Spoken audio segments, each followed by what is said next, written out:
আরে রিফাত তুই ওর মারতেছিস কেন? বিপ্লব, তুই একদম চুপ, কোনো কথা বলবি না।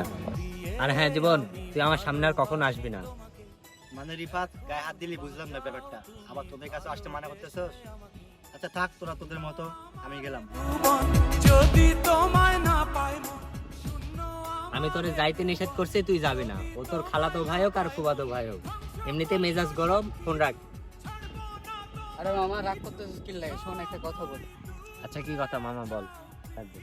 আর শোন দোস্ত, তোর তো জীবনের লাগে ঝামেলা চলতেছে। আমি ওরে অনেকদিন ধরে মারতে চাইতেছি, কিন্তু তোরলেই মারতে পারছি না। ও এটা কি বললো? মামা অবাক হওয়ার কিছু নাই, তুই ওরে মারতে চাইতেছিস আর মাইরা দিতেছি।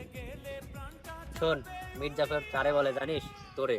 ও আমার বেস্ট ফ্রেন্ড। আমি ওরে মারছি, আমার মন চাইছে আমার মারছি। আমার ওর উপরে জেদ। তুই আমার জেদটাকে কাজে লাগাচ্ছস। তুই আসলে তো একটা স্বার্থপর রে। জীবন তো আমারে ঠিকই কইতো, তুই আসলে একটা স্বার্থপর। আচ্ছা তুই থাক।